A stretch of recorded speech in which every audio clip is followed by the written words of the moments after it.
Le goût d'entreprendre. Une émission proposée par Doris Pradal en partenariat avec la Caisse d'épargne, la Banque des entreprises et des professionnels de Midi-Pyrénées. Bonjour à tous et merci d'être avec nous sur Radio Présence. Nous allons nous entretenir aujourd'hui avec un poids lourd du déménagement, la société Rive Di Costanzo, installée à Toulouse. Elle vient de fêter ses 50 ans. Elle figure dans le top 5 des entreprises nationales du secteur. Christophe et François Di Costanzo sont aux commandes. Nous verrons comment l'entreprise s'est développée au fil des années, comment elle a su s'adapter et dépasser les frontières du métier de déménageur. 360 collaborateurs, 260 véhicules, 13 implantations en France. C'est l'histoire d'un petit déménageur devenu grand. Aujourd'hui, l'entreprise a élargi son champ d'intervention en termes géographiques, mais également d'activités. Elle a étendu son métier historique à des activités connexes telles que les services logistiques, clés en main, la location de véhicules avec conducteur, mais aussi le stockage. Bonjour François Di Costanzo. Bonjour. Merci d'être avec nous sur Radio Présence. Alors vous êtes aux commandes avec votre frère Christophe de l'entreprise depuis 2004. Histoire avant tout familiale. Lorsque vous avez repris l'entreprise Rive, est-ce qu'on peut revenir sur vos débuts ? Tout à fait. Rive Di Costanzo est né en 2004 et je dirais on a repris cette entreprise en 2004, mais elle a été créée en 1962 par mon grand-père et puis ensuite développée par mon père, Jean-Pierre Di Costanzo. Et donc effectivement, on a fêté il y a peu de temps maintenant nos 50 ans. Donc la reprise de l'entreprise familiale s'est imposée à vous comme une évidence ? Pas comme une évidence, parce qu'on a toujours eu le choix dans la famille de notre avenir professionnel. Mais les rapprochements, effectivement, de nos études, et puis la proximité, et je dirais l'amour du métier du déménagement, tout simplement, nous a porté, mon frère et moi, à rejoindre effectivement notre père il y a quelques années pour pouvoir assurer la continuité de l'entreprise. Mais ça s'est fait de toute façon tout à fait, assez naturel en fait, et sans obligation ou sans prédestiné affiché depuis notre plus jeune âge. Voilà, depuis le berceau, c'est ça. Depuis le berceau, exactement. Vous veniez de quel secteur ? Vous n'étiez pas dans le déménagement au départ ? Alors personnellement, moi je m'étais orienté sur des études d'informatique, puis commerciales, mais pas effectivement pour, une fois de plus, aller vers le giron de l'entreprise familiale. Et en ce qui concerne mon frère, et qui lui s'était orienté plutôt sur des études agricole, puisqu'il est ingénieur en agriculture, et ensuite un peu plus financière. Et de la même façon, on s'est retrouvés ensuite à travailler ensemble de façon assez naturelle, au détour de sollicitations, et puis, je dirais, d'une envie commune de continuer à bâtir une histoire qui avait démarré en 1962. On va revenir dans quelques instants sur le cœur du métier. Le chiffre d'affaires de l'entreprise est passé en 10 ans de 6 millions d'euros à 24 millions d'euros. C'est un beau succès, on peut le dire. Vous êtes arrivé en quelque sorte au bon moment sur le marché ?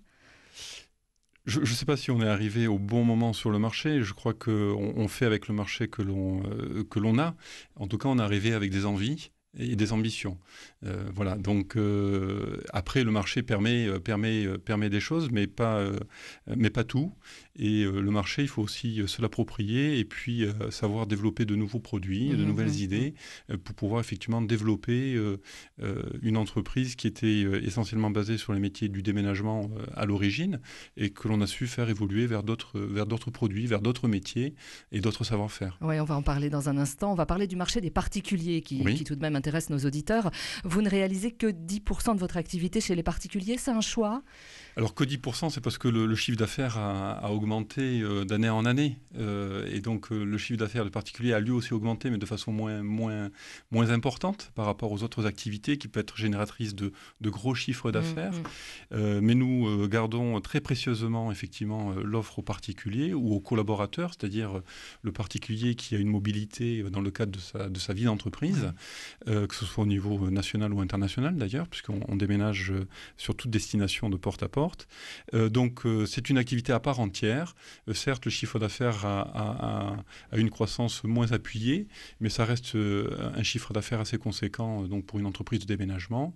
Et ça reste, je dirais, La base est fondamentale de nos métiers, De votre puisque métier, ouais. on reste sur le déménagement de particulier, un métier qui se transmet par le savoir, mais l'observation du savoir et la pratique du savoir. C'est pour ça qu'on parle de compagnons déménageurs. Mais c'est un secteur qui est quand même, on va dire, allez, peu porteur, peut-être difficile, parce que les particuliers de plus en plus se débrouillent seuls pour faire leur déménagement. Alors certes, aujourd'hui, les particuliers, les derniers chiffres le disent, font appel pour 20% d'entre eux simplement à une entreprise professionnelle pour exécuter un déménagement. Un déménagement est une prestation qui reste assez onéreuse, puisqu'on est essentiellement donc sur, je dirais, des prix qui sont assis sur des salaires pour 80%.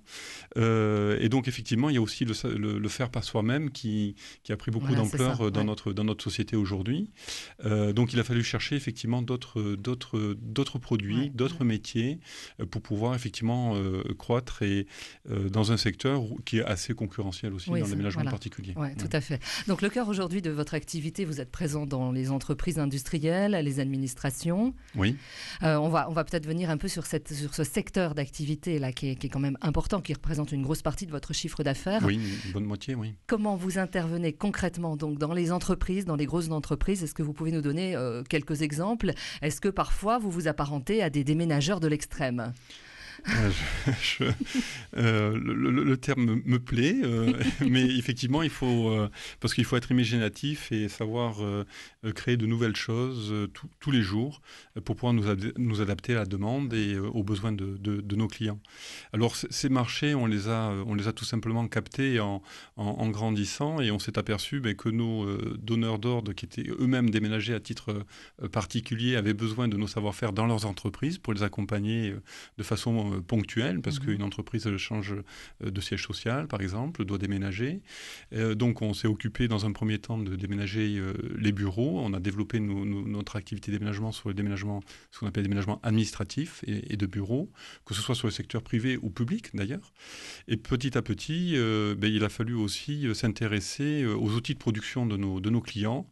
Et donc, à partir de là, on va parler de chaînes de production, de chaînes de montage. Et là, on va plus parler donc de déménager des bureaux ou des écrans d'ordinateurs, mais des machines plus complexes, des imprimeries ou autres matériels qui nécessitent des savoir-faire bien particuliers, de connexion, de déconnexion, de l'électromécanique, de l'électricité. Donc, on va gérer tout ce qu'on appelle tous les courants forts, faibles, etc. Donc, des savoir-faire bien particuliers à mettre en avant. Et dès le moment où on s'aperçoit qu'effectivement, il faut déménager une chaîne de production... Oui, par exemple, chez Airbus, vous êtes très présent donc, dans l'entreprise par exemple, aéronautique. Ça fait partie effectivement des clients historiques de l'entreprise Rive di Costanzo. Eh bien, effectivement, il faut se préoccuper de l'environnement du poste de travail et déranger le moins possible les personnes qui sont déménagées, déranger le moins possible l'outil de production pour que l'entreprise puisse toujours produire, fonctionner, même pendant l'intervention de l'entreprise de déménagement. Voilà. Donc là, il faut développer des savoir-faire, des concepts, de façon à pouvoir s'adapter à cette demande-là. Et adapter également vos salariés, ça veut dire que vous avez besoin encore bien évidemment de gros bras, mais aussi de gens qui soient plus spécialisés, des mécaniciens, des techniciens? Oui, complètement. C'est-à-dire qu'aujourd'hui, certes, il faut avoir des gros bras qui se travaillent aujourd'hui par des notions de gestes et postures, c'est-à-dire qu'on forme l'ensemble de nos collaborateurs à ces éléments bien particuliers de la manutention. Mais il faut effectivement aussi avoir des savoir-faire autres.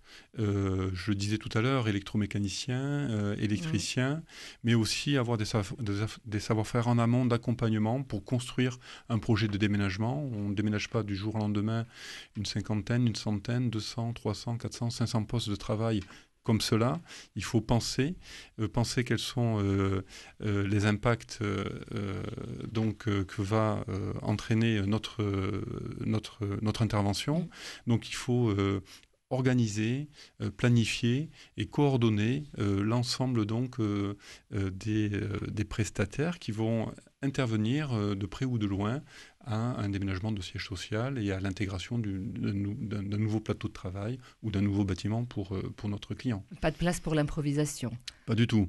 On a des engagements, ces engagements sont respectés justement grâce à cette préparation en amont et cet accompagnement qui nous permet d'aider notre client à se projeter dans son nouvel espace de travail. Et pour s'y projeter, il faut bien le préparer, effectivement, comme vous l'avez bien dit. Et on suit ensuite un cadencement très précis. On part d'un macro pour arriver à un micro-planning d'exécution et donc un suivi d'avancée des travaux au jour le jour pour pouvoir effectivement atteindre l'objectif établi. Vous, en tant que chef d'entreprise, est-ce que vous avez eu un moment quelconque, un doute en vous disant là, ça ne va pas être possible, je ne sais pas comment on va faire, là je ne peux pas le faire. Sur notre métier Oui, sur votre métier. Ouais. Techniquement, non. Non, parce qu'en fait, on arrive toujours à trouver des solutions. Le tout, c'est de ne pas verser dans la précipitation. Mais on n'a pas de doute à nos capacités de trouver des solutions techniques. Alors, quelquefois, on peut arriver partiellement à un résultat. Mais c'est annoncé. Et ce qui est important, c'est annoncer, donc accompagner en amont, une fois de plus. À partir de là, il y a des choses qui sont effectivement très ambitieuses, mais dès le moment où on a un peu de temps pour les organiser, on arrive très très souvent à pouvoir réaliser.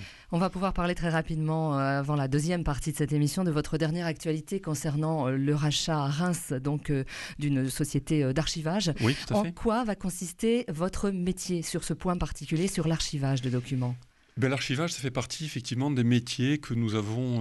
Vous parliez tout à l'heure de comment on a pu construire et augmenter notre chiffre d'affaires.